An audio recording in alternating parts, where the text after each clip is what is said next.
Hey, so this is another book that we found at Goodwill on their $1.99 now, Thursdays. And this one's called A Laugh a Day, a daily dose of heavenly humor. And it says at the bottom, First Baptist Church, under the same management for 2,000 plus years. Oh, that's okay. Yeah, I see what they did there. That's clever.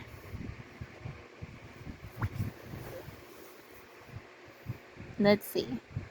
Christian Fellowship Church. Church parking only. Trespassers will be baptized.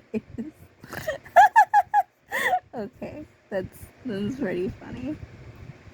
A cheerful heart is good medicine. Proverbs 17:22. And this book is just what the doctor ordered. Start each day with a dose of heavenly humor. Hilarious cartoons, church bulletin bloopers, mini essays by some of today's most clever Christian writers, and a sampling of hilarious messages seen on billboards, church signs, and bumper stickers from coast to coast. Oh, dang. This used to be $13.95. Alrighty. Well, we got it for $1.99, so let's go.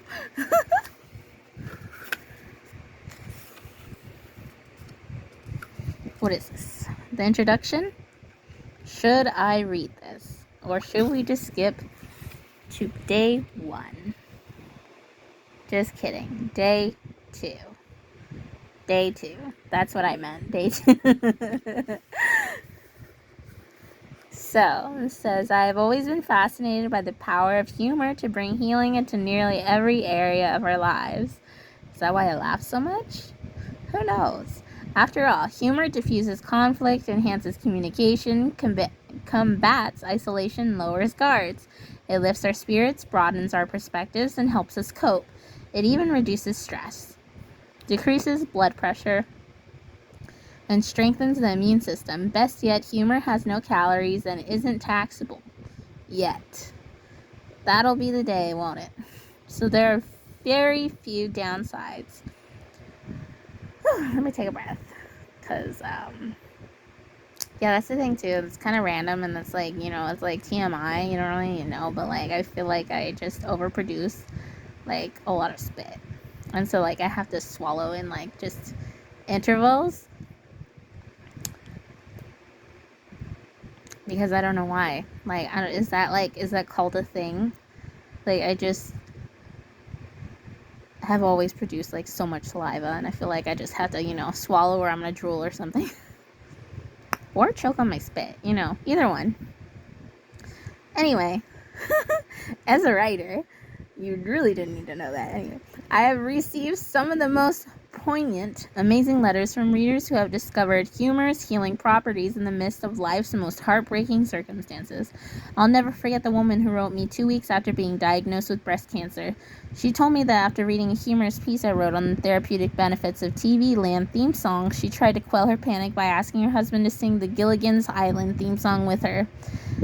They went on to spend an hour singing the themes to Green Acres, The Brady Bunch, and more until her anxious tears subsided and she was able to fall asleep. Imagine that. In the hands of our creative, loving God, anything is possible. A donkey's jawbone becomes a weapon of mass destruction. Excuse me. A stable becomes a place for a king. Oh, a palace for a king. And a ditty about a man named Brady becomes a pathway to respite from pain. Laughter really is good medicine. In that spirit, and I invite you to enjoy this book. The Signs from God is seen on billboards and in church parking lots and on bulletin boards nationwide. This sounds just like the summary on the back. The bloopers from church bulletins, the clever quotes from the likes of Martha Bolton, Dan Taylor, Barbara Johnson, G.K. Chesterton, and even President Lyndon Baines Johnson. The stories, the jokes, and the top 10 lists. The only bad thing I have to say about this book is based on the fact that I was sitting in a coffee house while reading some of the manuscript. And I can't say for sure, but I suspect that a snort laugh ceases to be publicly acceptable when it causes a woman to spew latte from her nostrils. I'm sure that was a pretty sight. Enjoy this book. Whether your laugh is Whether your life is characterized at the moment by major struggles or mundane stress, I encourage you to let these pages minister joy and healing to your spirit. Embrace the mirth, ponder the insights, laugh out loud, just don't drink while doing it. By Karen Linneman, author of Just Hand Over the Chocolate and No One Gets Hurt. Ooh, sounds like a good book.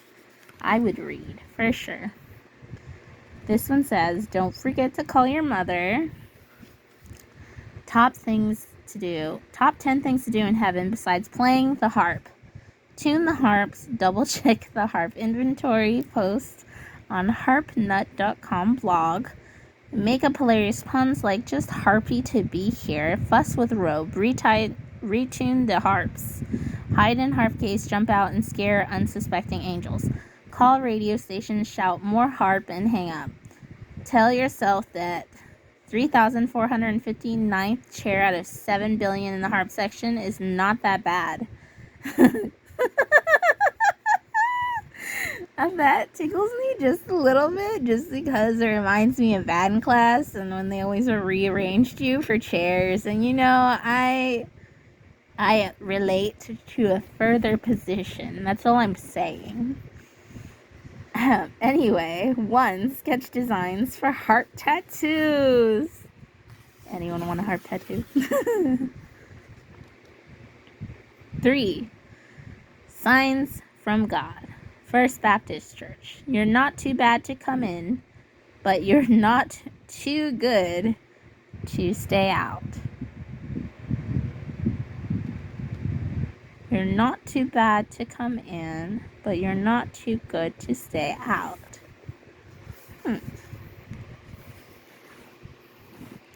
Day 4. Ask the theological know-how dudes. We're having our first child soon, a boy. We'd like to give him a biblical name. We're thinking Matthew. Do you approve? Answer. No, we're sorry, but we don't. Matthew is indeed a good biblical name, but it's too common. Every Tom, Dick, and Harry is named Matthew. There's a lot of Matthews.